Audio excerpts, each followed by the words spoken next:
Dalam Bapa dan Putra dan Roh Kudus. Amin. Puji syukur kami aturkan kepadamu ya Bapa atas rahmat dan kasih-Mu, sehingga kami dapat mengalami cinta kasih-Mu yang agung. Bantu kami untuk semakin menghayati relasi personal kami dengan Tuhan. Tuhan yang hadir, Tuhan yang hidup, yang mendampingi kami selalu dan dimanapun kapanpun. Terpujilah nama-Mu kini dan sepanjang segala masa. Amin. Para saudara, menarik dalam bacaan pertama, Raja Yoyakim yang berbuat jahat kepada Tuhan. Dan akhirnya Tuhan membiarkan Raja Nebukadnezar menghancurkan Yerusalem. Membawa peralatan-peralatan di bait Allah. Membawa orang-orang Yahudi. Membawa tukang besi dan seterusnya. Dan membawa keluarga raja di Nebukadnezar di Asyur. Dihancur leburkan. Karena dosa Raja Yoyakim. Dosa satu orang, seluruh bangsa terkena. Apalagi dia seorang raja, seorang pemimpin. Dan itu terjadi. Dosa dibuang. Saya mau mengatakan satu hal. Apa artinya itu bagi kita? Jadi penderitaan salib kita tidak jarang juga karena kesalahan dan dosa kita. Bahkan penyakit kita pun tidak jarang, meski tidak selalu. Ya, jangan selalu dikatakan. Mungkin ada dosa kita yang harus kita tanggung. Atau dosa keluarga kita atau leluhur kita dan seterusnya. Yang harus menjadi tanggung jawab kita juga karena kesalahan saudara-saudari dan orang tua kita atau bahkan siapapun. Karena dikatakan bahwa Yoyakim berbuat seperti yang ayahnya lakukan.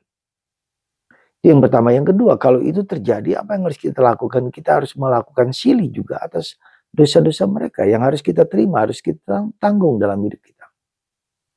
Nah, karena itulah maka sekali lagi ya tentu ada, tidak seluruhnya benar, tetapi ada bagian-bagian di mana kita harus menanggung dosa-dosa ya orang tua kita juga. Ya, kita harus melakukan silih juga atas dosa-dosa orang yang dekat dengan kita. Itu yang pertama. Yang kedua, hari ini Yesus dalam Injil mengajak kita untuk hati-hati dan waspada. Artinya apa? Dalam bab 5 sampai bab 7 Matius itu bicara tentang apa? Tentang radikal dalam mengikuti Yesus. Khotbah di bukit. Bab 5, bab 7, ringkasan dulu ajaran Yesus. Berbahagialah orang. Hidup keagamaanmu jangan membunuh.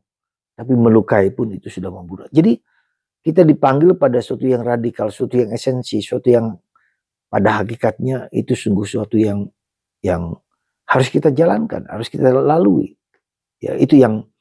Nah, tetapi dalam bagian terakhir dari sabda bahagia, Yesus mengingatkan kembali satu hal.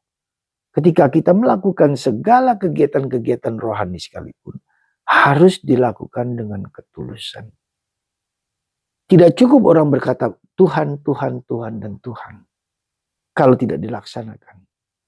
Tidak cukup orang berbicara, memuja, bersembah sujud, tunduk kepada Tuhan. Ya, di gereja, di masjid, atau di tempat-tempat ibadah. Kalau tidak ada kesatuan antara pikiran, perasaan, hati, mulut, dan tindakan. Jadi apa yang saya ajarkan, itu harus sejajar dengan apa yang harus kita laksanakan. Jadi kesatuan itu yang harus kita pelihara dan jaga dengan baik. Karena itulah maka apa tandanya bahwa kita sudah melakukan dengan tulus, dengan ketulusan hati. Yaitu kalau kita melakukan hidup rohani dengan apa? Dengan sepenuh hati dari dalam, ada totalitas. Ya, ada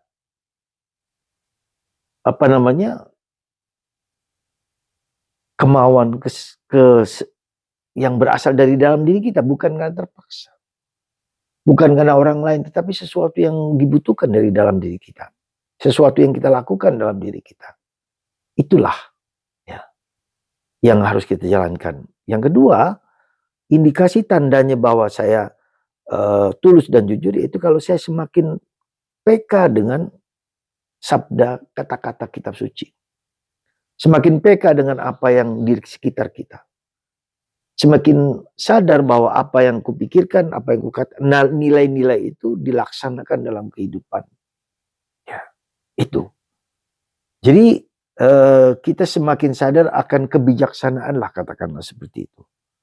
Akan buah-buah perbuatan dan tindakan yang konkret yang sesungguhnya. Ya. Maka saudaraku terkasih dalam Kristus, sekali lagi kita tidak cukup hanya teriak-teriak Tuhan, Tuhan. Tapi dalam praktek sehari-hari tidak menunjukkan perbuatan-perbuatan yang luhur mulia, ya, yang indah, yang sesuai dengan rencana dan kehendak Tuhan. Semoga kita semua berusaha berjuang untuk mewujudkan apa yang kita katakan, apa yang kita pikirkan, apa yang kita rasakan, dan apa yang tindakan. Dan lakukanlah itu dengan tanpa pamrih, dengan tulus, dengan totalitas kita. Dan yang ketiga, kita menjadi peka tajam dengan sabda dan kata-kata. Kalau apa saja yang dalam diriku itu dapat berjalan dengan baik, maka juga aku akan peka, akan nyata dengan dunia sekitarku. Semoga Tuhan melimpahkan rahmat dan berkat kepada kita, supaya apa yang kita katakan, pikirkan, rasakan, dan tindakan merupakan satu kesatuan. Dan itu merupakan untuk menjalankan kehendak Tuhan dengan tulus, dengan jujur, dengan tanpa pamrih. Semoga kita menjalankan segala sesuatu dengan totalitas kita demi kebaikan kita sendiri dan orang lain. Dan itu berarti, kata Yesus, membangun fondasi di atas dasar yang kuat, di atas dasar wadas, bukan di atas dasar pasir. Ketika ada badai, kita tetap kuat dan tangguh. Tuhan memberkati Anda semua, Bapa, Putra, dan Roh Kudus. Amin.